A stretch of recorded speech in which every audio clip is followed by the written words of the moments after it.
Entonces vamos a definir algunas cosas importantes para estar claros en lo que vamos a hacer, ¿no? en lo que va del transcurso del curso. Primero tenemos que saber qué es una inversión. ¿Okay? La inversión la vamos a definir como el valor, ¿no?, monetario del equipo, la máquina, el inmueble, el proyecto o cualquier cosa que tenga un valor establecido, ¿no?, total. A eso se llama inversión. Ok, ahora también vamos a ver qué es valor residual. Ok, cuando hay inversiones, sobre todo en máquinas o en algunos elementos específicos, generalmente las máquinas al término de su vida útil, se retornan, cierta cantidad de dinero retorna como valor residual, ¿no?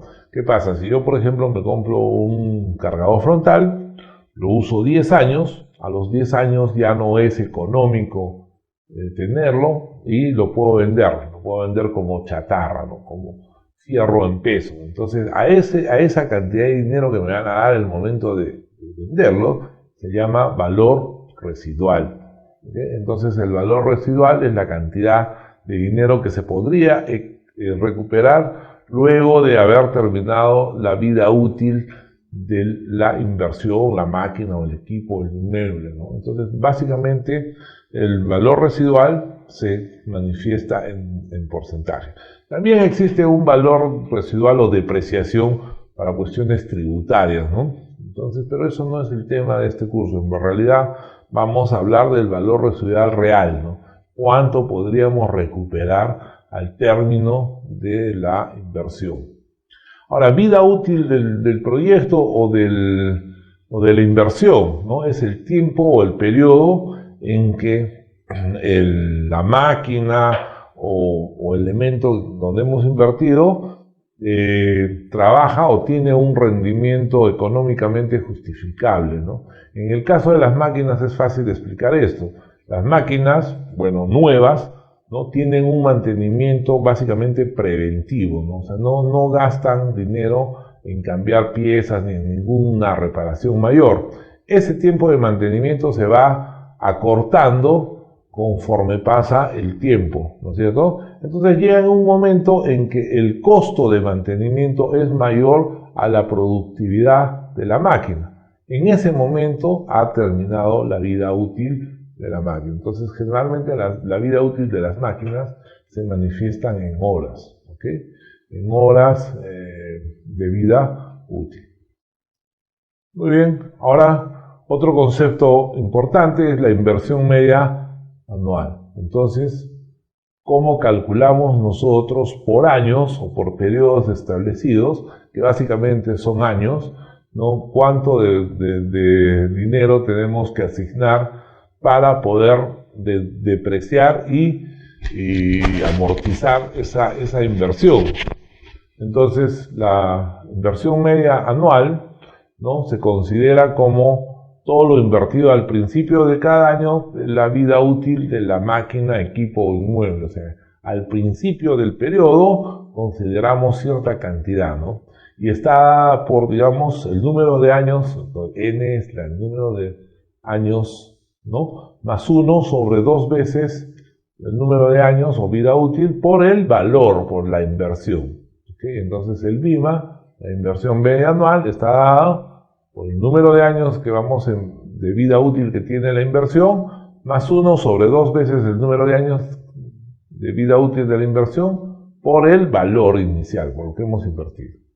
Ahora, ¿qué es la depreciación? Este sí ya es un costo de capital, un CAPEX. Es el costo que resulta de la disminución del valor de la máquina como consecuencia de su uso. Cuando nosotros invertimos, el retorno no va a ser inmediato, o sea, nos van a empezar a pagar poco a poco, ¿no? Pero cada vez nos van a pagar una cantidad y se va a ir reduciendo el valor de la inversión, ¿no? Entonces, en el tiempo, esto significa un costo. Entonces, a ese costo se llama depreciación. Entonces, la depreciación es igual a la inversión o valor menos el valor residual sobre la vida útil, en este caso B es la vida económica o vida útil en horas, ¿no? Si queremos hallar anual, tendría que ser directo, inversión menos valor residual, entonces sobre la vida útil. Entonces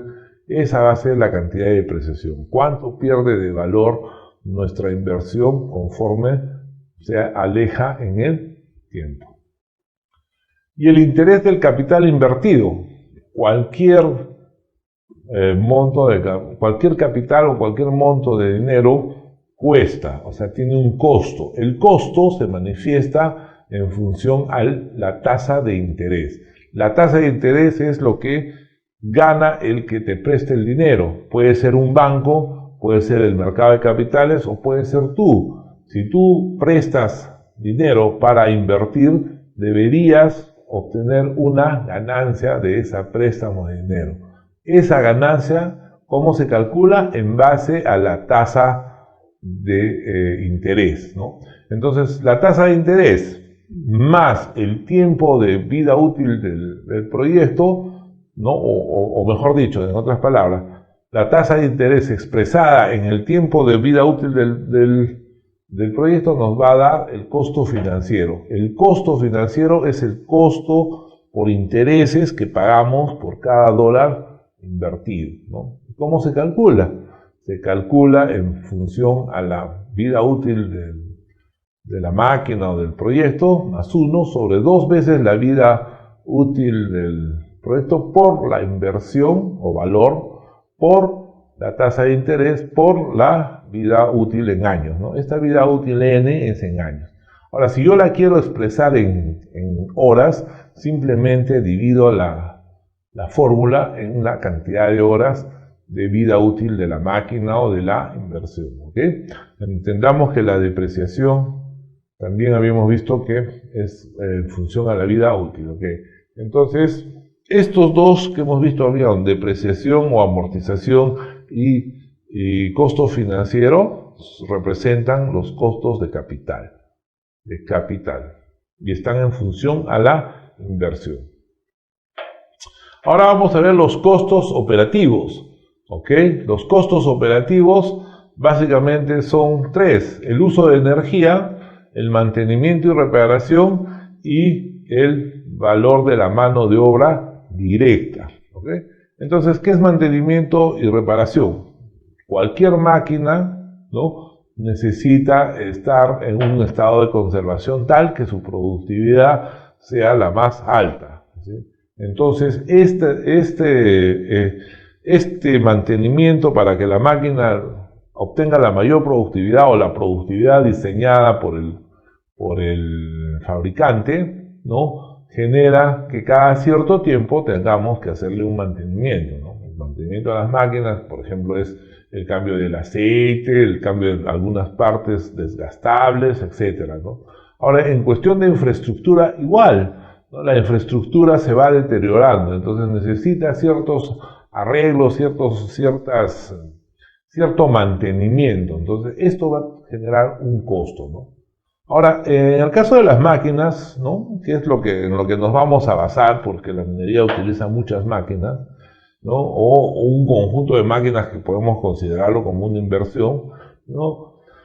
Es muy difícil establecer el promedio del costo de mantenimiento y reparación. Bueno, se puede establecer por 2 formas. Una es la estadística previa, o sea, si hemos tenido una máquina similar, podemos saber cuánto aproximadamente nos ha costado, ¿no?, porcentualmente el mantener esa máquina. Y otra es utilizar algunas tablas que ya están establecidas para cierto tipo de máquinas, ¿ok? ¿Okay? Ahora, el mantenimiento vamos a verlos en dos cosas, ¿no? Uno es la mano de obra, o sea, la gente que tiene que trabajar para mantener, y otras son los accesorios o repuestos o insumos necesarios, ¿no? Entonces, digamos, una máquina también necesita insumos como aceites, grasas, algunas partes movibles que se desgastan, pero también necesita mano de obra, ¿no? Entonces, Por eso vamos a estimar dos cosas: el porcentaje de mano de obra y reparación, ¿no? Y también el costo de accesorios o elementos necesarios para el mantenimiento. ¿Ok? Entonces, si hacemos el gasto de mano de obra y reparación, ¿no? El gasto lo vamos a definir como MR, va a ser igual a un porcentaje del gasto de mano de obra y reparación por el valor total de la máquina o la inversión total sobre la vida estimada en horas o la vida útil en horas, ¿no? Okay. En el caso de otro tipo de infraestructura, hay que evaluar bien cuál sería el mantenimiento necesario. En el caso de máquinas, generalmente el programa de mantenimiento de la máquina te la da el fabricante, ¿no? Entonces sé cada cuántas horas hay que hacer todo esto, y te va generando unos costos.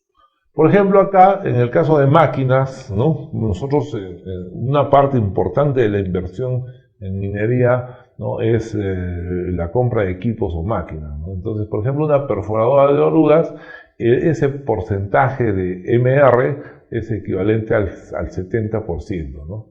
Y así sucesivamente. Hay cargadores sobre llantas, cargadores sobre orugas, bueno, cargadores sobre llantas, pero dependiendo de las yardas de la cuchara, ¿no? Tractores, motoniveladores, rodillos, en grupos electrónicos, grúas, motobombas, cargadores, montacargas, camiones fábricas, camionetas, cisternas, volquetes, plataformas, etc. ¿Okay?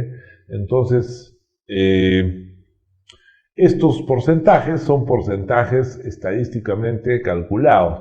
Para tener una apreciación real de la mina donde estás trabajando, tienes que sacar la estadística comparada o solicitar al fabricante también su porcentaje calculado, ¿no? De todas formas, nos vamos a acercar, como les digo, vamos a tratar de ajustar lo más posible a la realidad.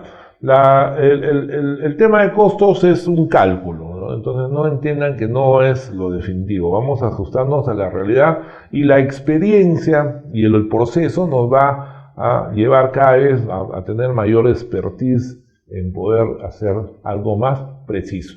Las primeras veces de repente va a haber un margen muy grande, ¿no? O nos vamos a poner muy pesimistas o muy optimistas, pero en las 2 o 3 veces que hagamos esto, ya vamos a ajustar y vamos a adquirir una visión muy clara de estas cosas, ¿no? Ahora, el otro tema del gasto de operaciones o el OPEX es el consumo de combustibles o energía, no solamente combustible, ¿no? Cualquier tipo de energía. Las máquinas se mueven por algún tipo de energía, ¿no? Inclusive una planta también se puede calcular el consumo total de energía en la planta, ¿no? Una planta, digamos, de tipo fundición, refinería, todo. Entonces ahí se incluye en la infraestructura más el consumo de la energía de las máquinas que estén acá. El consumo de combustible también generalmente o energía tiene que ser calculado por experiencias previas, experiencias paralelas, ¿no? Digamos, vamos a hacer una planta de chancado y se va a parecer a la que ya existe en tal sitio en la mina, más o menos cuál va a ser o si no, los fabricantes también te pueden dar una luz. Hay que ajustar. Básicamente, ¿por qué? Por altura, por ejemplo, pérdida de potencia de los motores, por altura geográfica, ¿no? O por cualquier otra razón que sea necesario ajustar.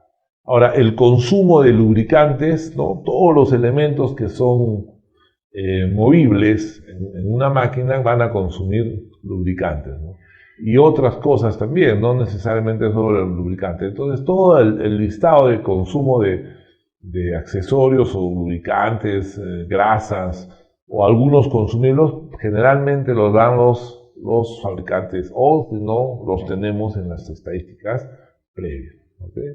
Entonces, para calcular eso, ¿no? También se ha relacionado, ¿no? La forma general es, si es que no tengo el dato exacto, es relacionar el consumo de combustible o de energía con el consumo de los suministros necesarios para el mantenimiento.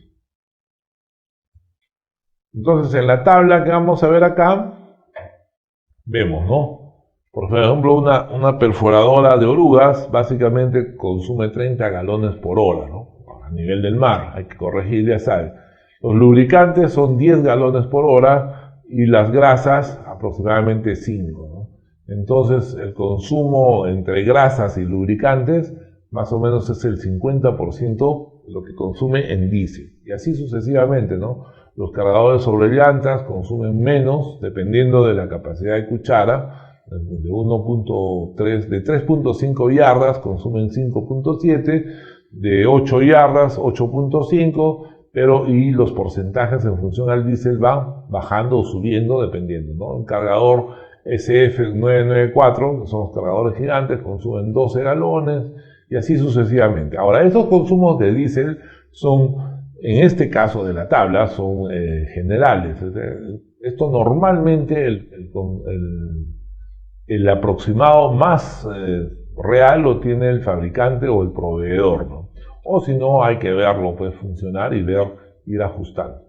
¿Okay? Entonces, para cuestiones pedagógicas o didácticas, vamos a utilizar estas tablas, ¿no? Siempre y cuando que entiendan ustedes que no necesariamente es la realidad entera, o sea, la realidad la tienen que hallar ustedes en sus propias operaciones. Las operaciones tienen características especiales, ¿no? Por lo que se hace más difícil. Lo que tenemos que aprender en realidad es la técnica de cómo encontrar los costos. Nada más. Esa técnica es muy fácil, vamos a ver. La vamos a realizar en una hoja de cálculo y vamos a saber que es muy fácil en realidad. El concepto nomás es el que tenemos que aprender.